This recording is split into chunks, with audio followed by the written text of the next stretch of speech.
Dan Wilson. It's good to see you, man. If you're up for it, I say we just let her rip. Let's do it. Awesome, man. It's my first day ever having a mustache. I'm 36 years old, and it's the first time I've ever had one, and I'm sorry you have to bear witness to this.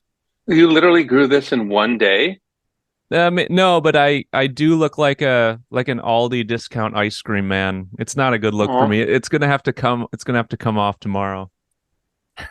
do you have does anyone else in your life have a vote? Well, I just started kind of dating this girl, and she's like, "Hey, I like weird looking mustaches and sideburns." And I had never met a girl who liked long, like Elvis sideburns or like Neil Young sideburns or mustaches. So it might be a rare opportunity to showcase the dirt stash. I think I don't know. I don't know. I've having had them before. I don't really. I feel like all the sort of never again or this was a mistake are followed by trying it again later. Anyway, so you can shave it off, but it's going to come back. I guarantee you.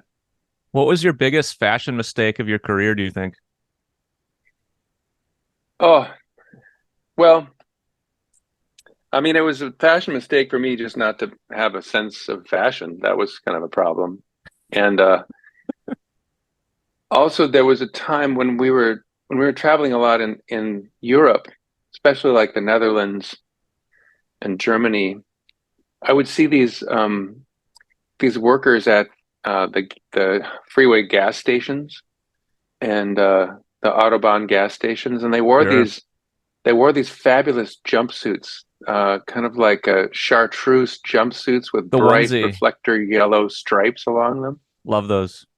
Yeah, I love those too. And at one point when Semisonic was touring a lot, I was like, guys, let's each of us get one of those uh, uh, Dutch gas station attendant jumpsuits Hell yeah. made for us and wear them during our shows.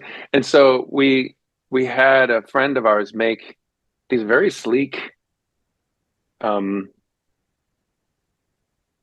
Dutch gas station or air airport runway Yeah. employee with reflective safety tape. Um, we had a friend of ours make us each one of those, and then we wore them at a whole bunch of shows. And John and Jake, for them, it was a special kind of hell that they felt that they did not deserve. But I was like, we look so cool. But literally, no one else thought we looked cool. I was literally the only person who thought it was cool at Well, all. wasn't that part like on brand for you guys, like kind of the geek rock thing? It kind of works, eh? I mean, I thought it worked. Part of the geek rock thing is that, for me anyway, I wasn't really aware that I was doing that. So that's perhaps part of the authenticity of the geeking uh, Yeah. was important. Well, that's always the thing. Like inadvertently, you just like find yourself in some sort of weird lane of cool because you aren't trying. I think like perhaps the coolest rock person of the last 20 years, in my opinion, is probably Julian Casablancas from The Strokes, just because Yes. like when he kind of came to prominence, he was so nervous in interviews, so awkward, didn't Wow. really care about doing press, and Yeah. but it was genuine. He was just terrified of the media and like could give two shits, and it just like added to him being, the coolest rock star of all time. So That's so interesting because I literally just always assumed that he just didn't care and was, yeah, did not give a shit, which is maybe that's like a sort of a backdoor superpower that he has, that him being nervous and uncomfortable reads as him being cool and above it all, but it's cool either yeah, way. totally. But and you do see artists sometimes like pretend to be nervous and uncomfortable, which I think that What? can be. Have you? Yeah, it's like if you'll see somebody trying to do like a weird Bob Dylan thing in an interview and having like I a see. like a tick or something. Do you know what I mean? Where it's like, Or be sort of like confrontational, just to see what it's going to look like, kind of.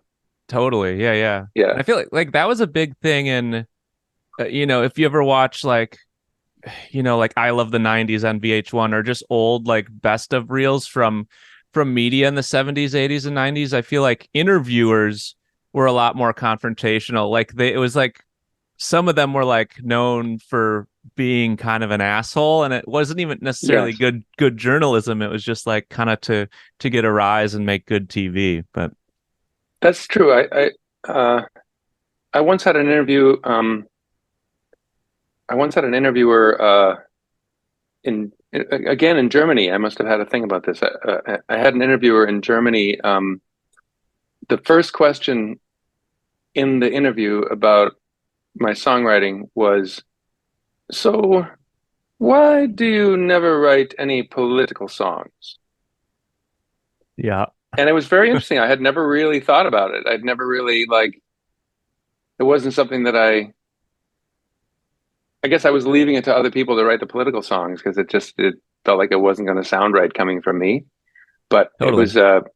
it definitely got us off on a kind of a absolutely going nowhere footing. So maybe that's what he Yeah. wanted to make me feel awkward right away. Yeah, that's a hard thing too to like nail the political songwriter thing because it's like Yeah, it has to be so authentic and not forced. And I don't know. It's like sometimes I feel like, well, is the power of song like really gonna sway like politics? I don't know. It feels like sometimes to me it feels a bit forced, like forced punk rock. You is the know, power of song going to sway politics? Oh you my know. God. I don't know.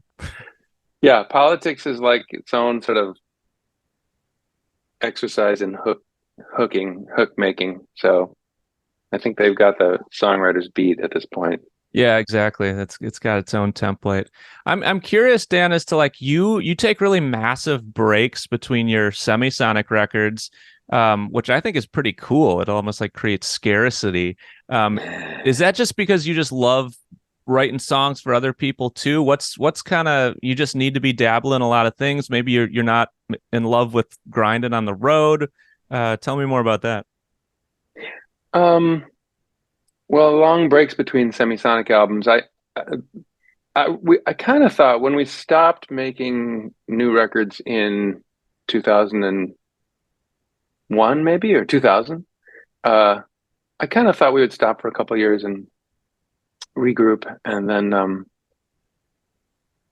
start again, like soon thereafter.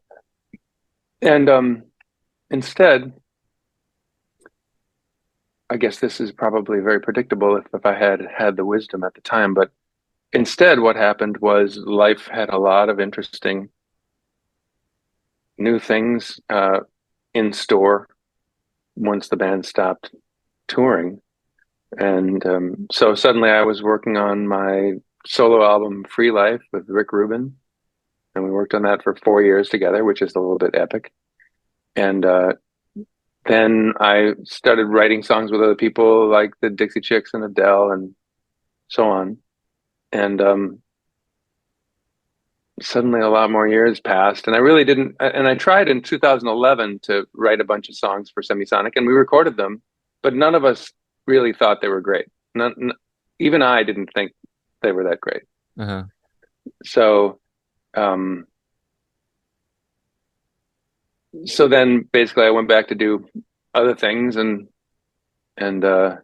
writing with Taylor Swift and Leon Bridges and John Legend and so on for during that period of time. And then in 2017, I just kind of figured out how to write Semisonic songs again. We did that EP, You're Not Alone. And I still had a head of steam for writing songs. And so we started a new album, and that's where A Little Bit of Sun came from, the new album. Yeah, I just spun it. It's real nice. Thank you. Yeah, I'm really happy about it. But it certainly wasn't like it wasn't a master plan of like, okay, I'm going to take 20 years off and do something else. It was more Yeah. like a series of unexpected events. Well, yeah, I get, you got to go with inertia and go with what's working for you. So that totally makes sense. What's it Yeah. like? What's the lead up to like writing a song with Taylor Swift? Do you get nerves? Obviously, that's a big deal. How much stuff do you come in with prepared? Do you have like a bunch of stuff you think she'll like and kind of lay it out? and then work from there? What's that like? Well, I can speak more generally about how I go into a session, I guess. Yeah, sure. I usually have some ideas floating around that I think are really good.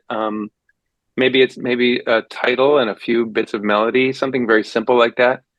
Maybe maybe a little more than that, but I usually have a few ideas floating around, whether or not I have a session. So if I have a session, then I can call upon those ideas if I have to. But I find that the more prepared I am, the more likely it is that my collaborator and I are going to just end up working on something completely different and totally unrelated to all Yeah. my schemes. So I try to keep a light touch and have like just a few backup ideas, which sometimes come into play, but quite often the artist has, you know, just just the night before had some epic, disastrous or flamingly great experience, and we have something to write about anyway. So I do love that about the co-writing process. Like you come in with a hot riff that you think it's going to be it, and yeah, you end up going down a totally different road. And I think, it's exciting. It kicks your ass a little bit, and then you still have sweet riffs in the reserve, that you haven't used. exactly. How do you And actually, organize? those Oh yeah, the sorry, good go ahead, ones, Dan. the good reserve riffs, uh, they tend to get used. They tend to get used. I tend to somehow a purpose emerges for them. It's all about the riff. Um, Mm. how do you organize your thoughts? I feel like that's a whole demon in itself, where you like, you're writing bits of songs, chord progressions, riffs, lyrics, little lines, one-liners, one-off words you think sound cool. How do you keep track of that stuff so you don't wind up with a huge like digital garbage bin of unmanageable resources? That is a really good question. Um, I think for me, um, oh, maybe it's been about 10 years since I have really moved everything in all of my songwriting ideas into just my phone. So it's all in the voice memos app in the phone.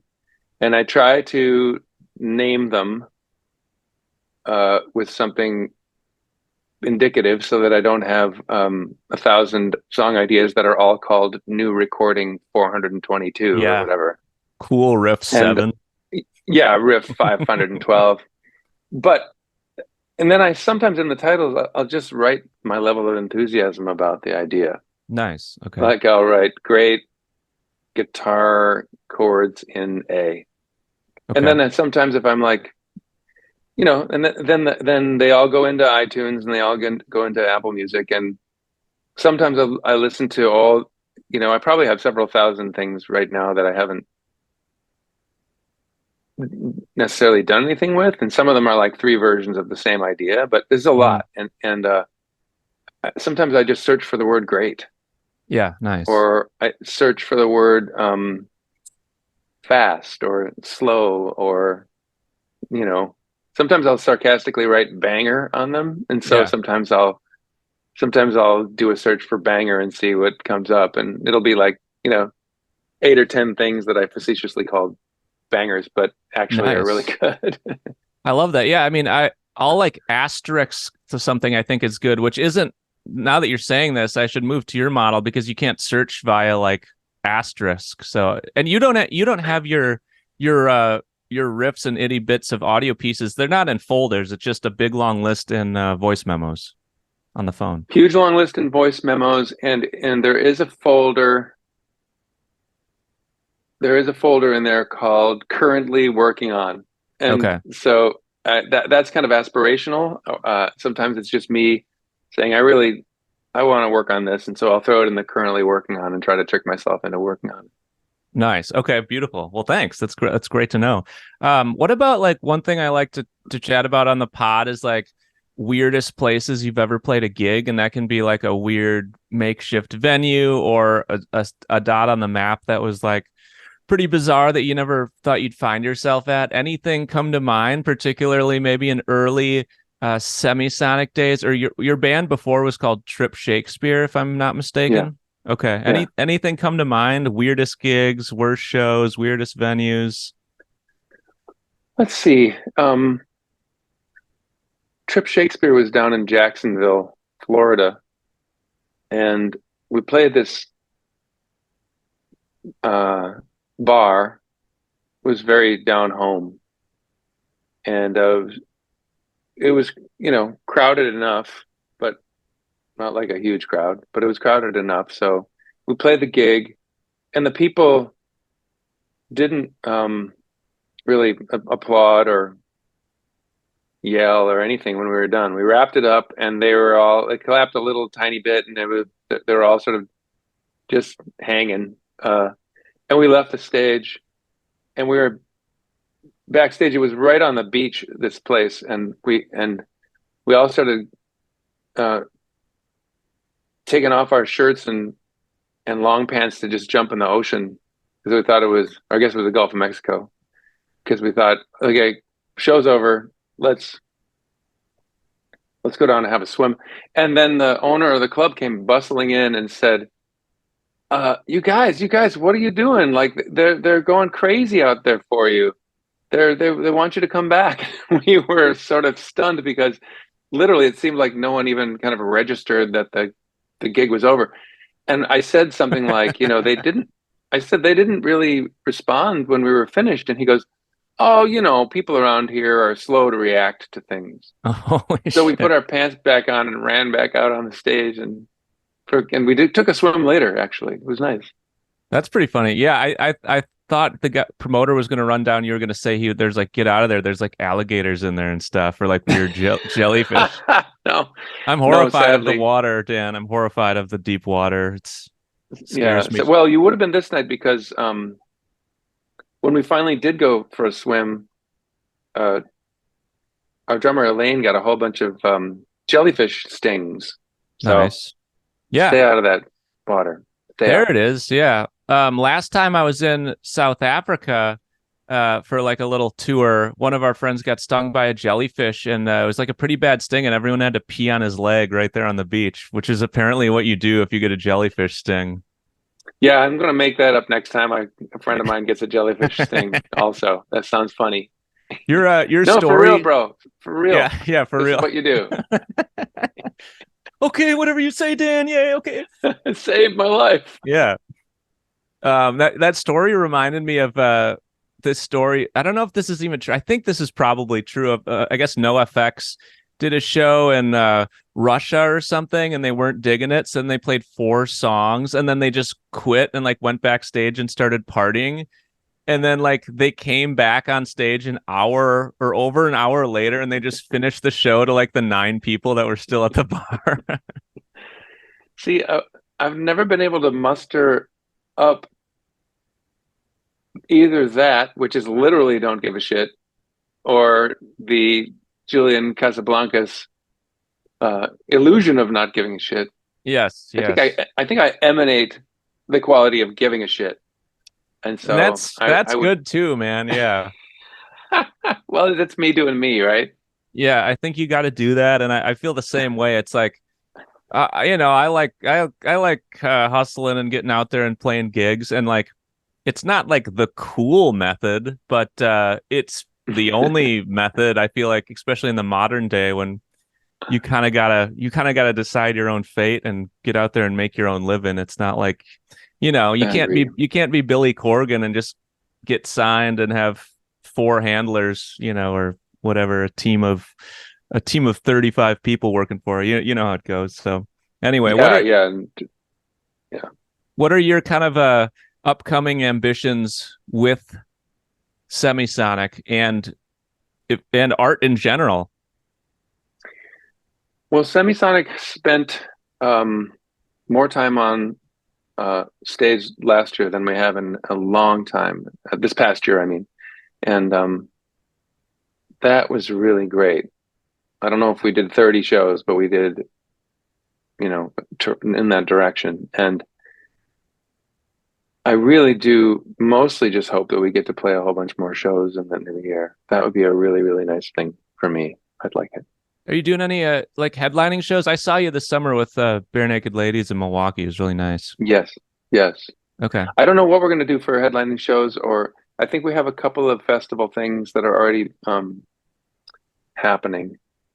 And I think we will just have to see what our booking agent can come up with as far as like either co-headlines or headlines or festival type stuff or whatever. I'm basically I'm very happy to just kick the tires and see what's out there and just do Yeah. it. Nice. Do you guys do any stunts on stage, or have you in the past? I don't know. I'll Just give you a guess. spicy? Uh, No, no. Okay. no, no. In fact, a lot of our sort of early stunts were things organized by the sponsors of the gig. Like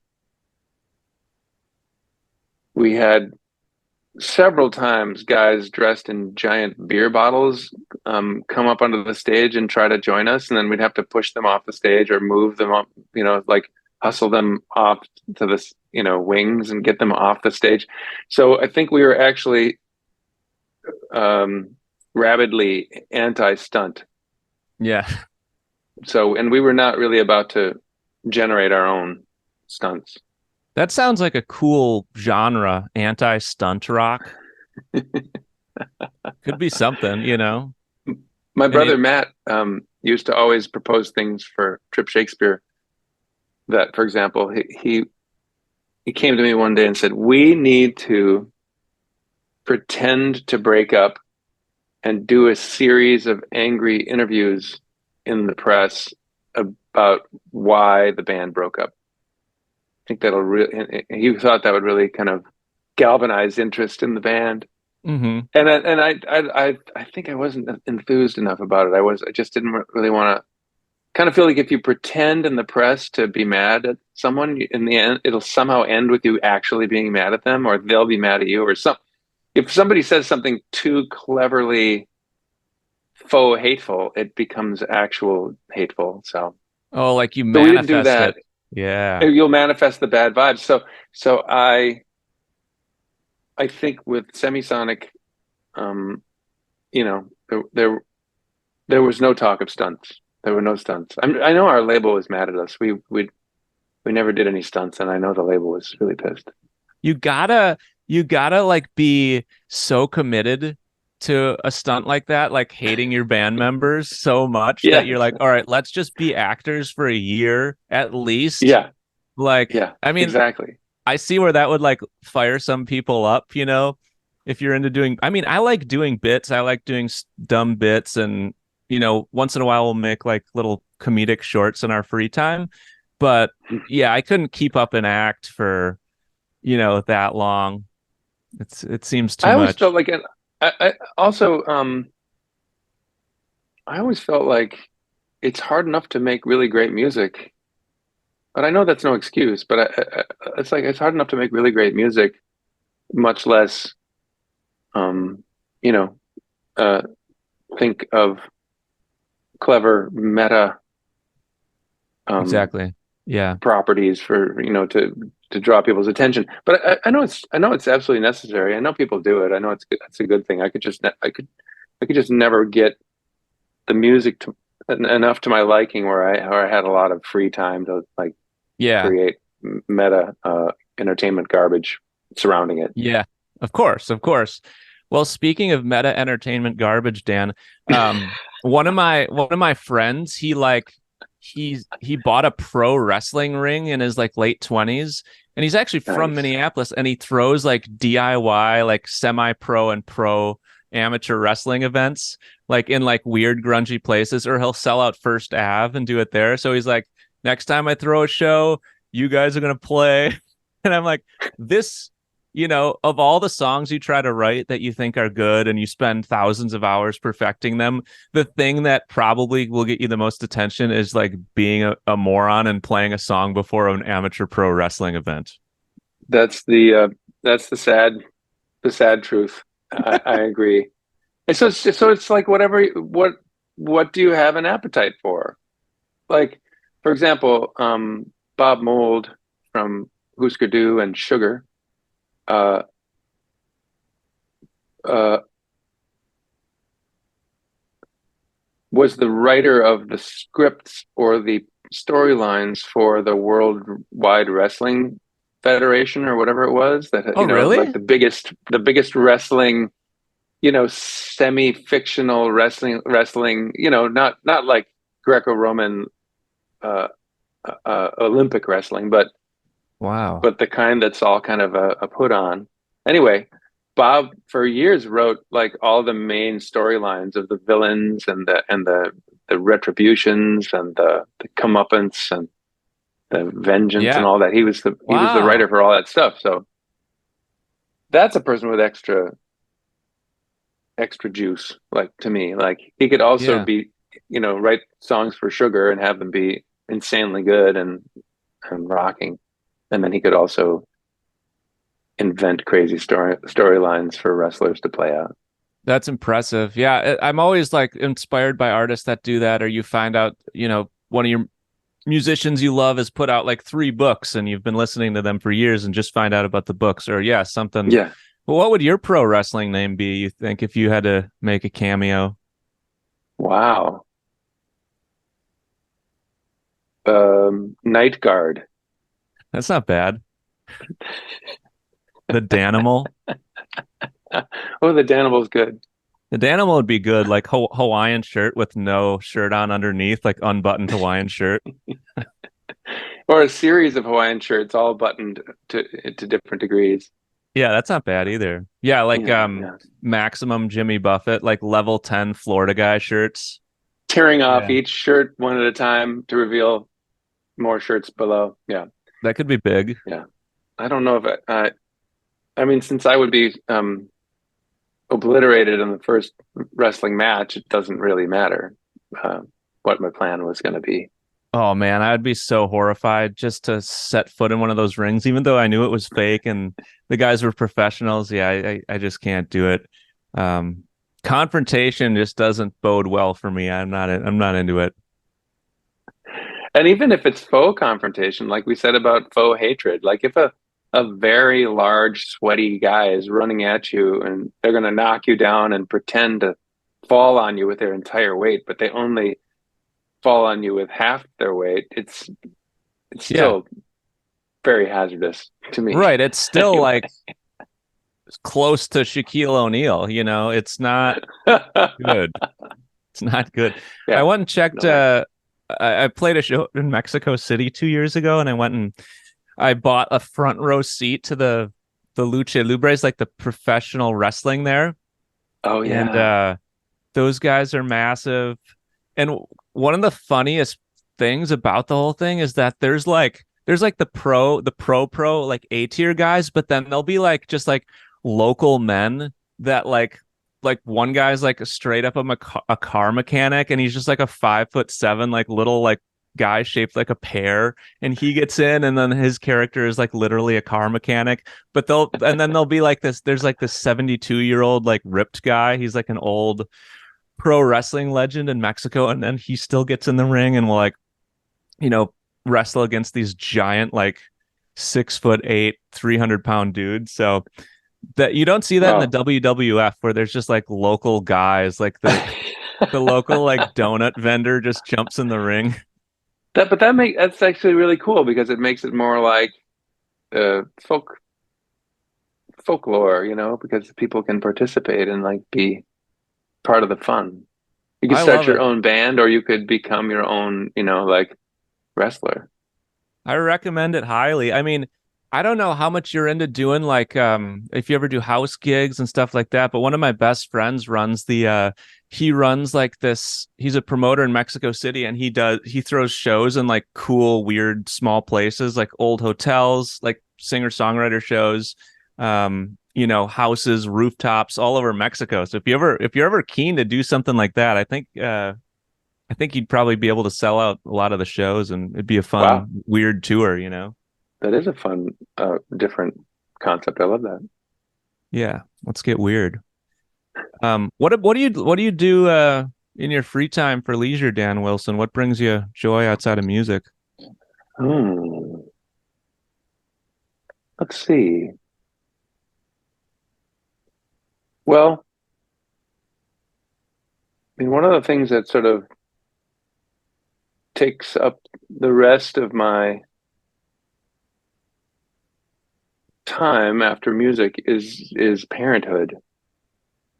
And I've got a 16-year-old daughter who is very, very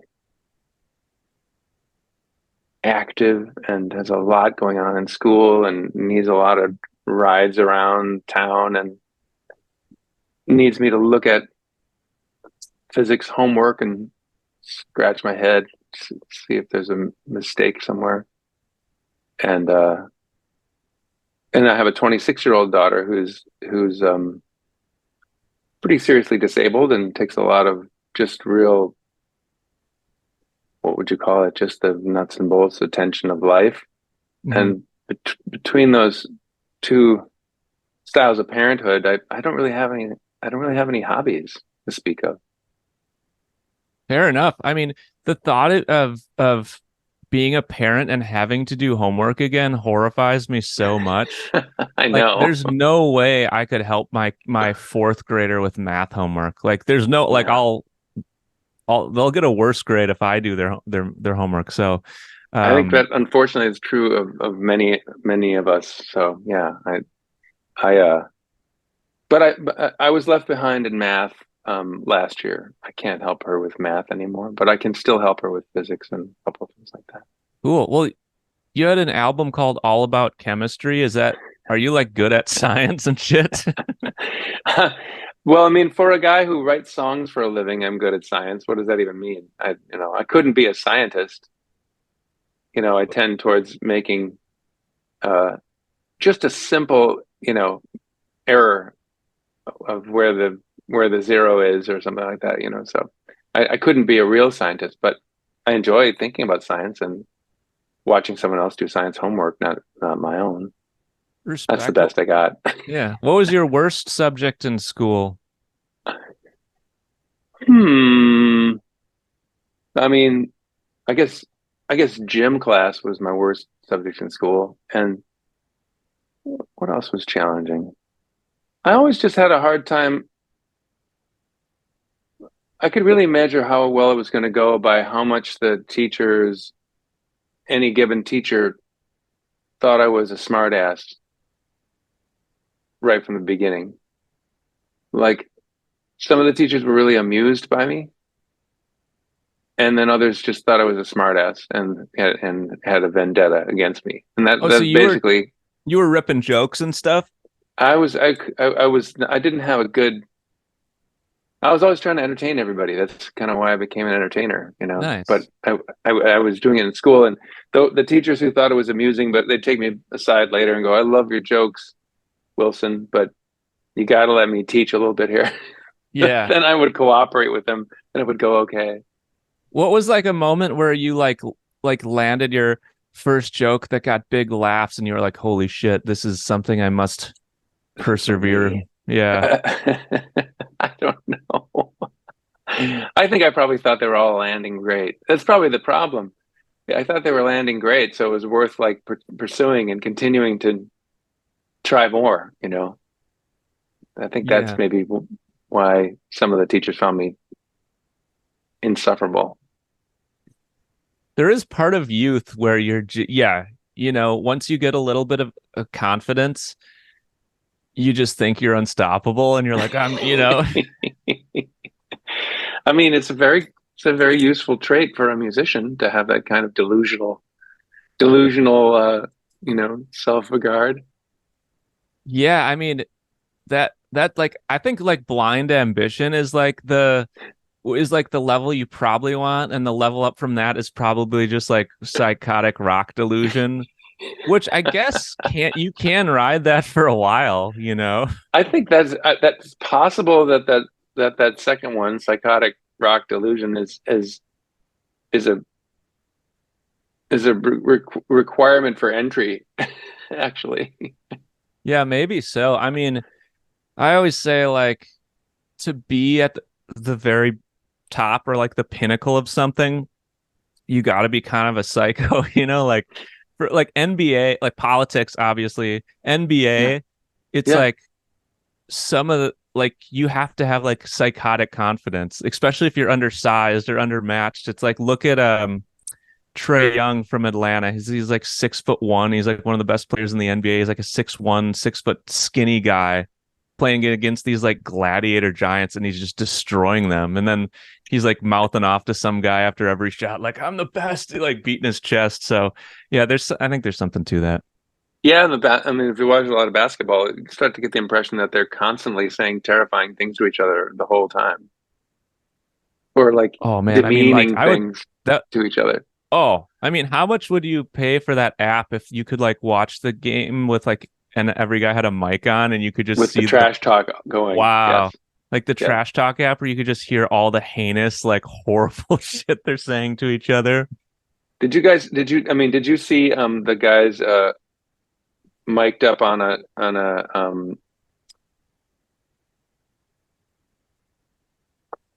pro baseball field talking to the announcers? Yeah, I mean, once in a while they mic up a guy and they do like a 20-second segment where you can hear what he's saying. Is that what you're So talking about? I saw one where the shortstop was answering questions from the people in the booth, and he goes, "Oh, hold on, I got to make this play," and the ball roared towards him. He picked it up and he fielded it and threw out the runner at first, and then he Really? just continued the chat like that. So Nice. Is this Major League Baseball? yeah, it was Major League Baseball. I think that's great. I think MLB needs to start doing more stuff like that to keep it spicy, you know. I love that. Honestly, I want to do that. I want to apply or what get that app that you're describing where you get to hear the NBA trash talk during the Oh game rather man, than the announcers. it'd be incredible. It'd be the end of the NBA for sure. But Well, somebody, I mean, think about tech. Think about tech. You know, this is going to sound kind of wild, but tech is getting so advanced. Like some evil genius is going to be able to like fly microphone drones the size of the grain of sand in like the Lakers forum and like get all the audio from the players. And then like you can bootleg subscription from the dark web and pay like $10 a month to hear like, you know, to hear like LeBron James, you know, tell some other guy he's going to, you know, kill his family if he's, you know, yeah, whatever, yeah, like some yeah, yeah. psychotic stuff. Anyway, that could be big. So are you Minneapolis guy still, or where are you based? I'm calling you from Los Angeles, where I have lived for 12 years. Oh, okay, nice. Are Yeah. you what are you doing out there? Writing a bunch of tunes? What's up this week? Oh, what's up this week? Yeah, writing a bunch of tunes. I was I was ill this week and had to cancel 4 days of sessions, but now I'm fine again. So I'll just be back to that, and definitely um, hoping that I'll be busy with doing shows with Semisonic soon enough. Nice. You guys gonna tour Europe or go anywhere kind of far out and weird? We're gonna be in Mexico in the spring. That'll be fun. Nice. No kidding. Um, Nice. we're gonna go. I'm hoping that we will play in the UK because we have a lot of fans there, and I feel like it would be a really fun thing to revisit that. Nice. Um, well, I'll let you go in a sec here, Dan. Lastly, I want to ask you, um, when did you know, you're growing up, you're kind of class clowning it in school. When do you get a guitar, A, and then when do you realize you're like, oh, like I'm like pretty decent at songwriting? Like, what's the moment there where you're like, I could like do this? I'm like, it's a thing I could do. When I was 13 and my brother Matt was 11, our parents bought us a guitar to share, an acoustic guitar to share. And Matt immediately wrote a song, like instantly. And so I was, taking his cue. I also wrote a song, and then we compared the two songs. This is up in northern Minnesota where we were. And we compared the two songs, and I liked his more than mine. He was better than me. And we kind of continued that pattern for a long, long time. And through our band, Trip Shakespeare, and up to right before Semisonic, when I wrote a song, and I was probably like 29 at this time. I wrote a song that really was actually great. I thought so. What was that song? And I had been real hard on myself before Okay. that. It was a song that we ended up putting on a Semisonic album a couple years later. But I really suddenly felt like at that late date, I had finally written something that could sort of stand on its own 2 feet. And that I did not know that that was going to be like a threshold I had to get over, but it was. And once I got over that threshold, I wrote a lot of songs. Once I wrote one song that could stand on its own 2 feet, I kind of knew what it took. And it's not like it became easy, but it became easier to write something complete that could speak for itself. Beautiful. Do you have any good advice for a 36-year-old musician grinding the small club rock circuit and trying to level up? Well, I mean, that actually sounds like first of all, a really good plan for that musician. And I think, I think the thing that I kind of did accidentally, I guess, was kind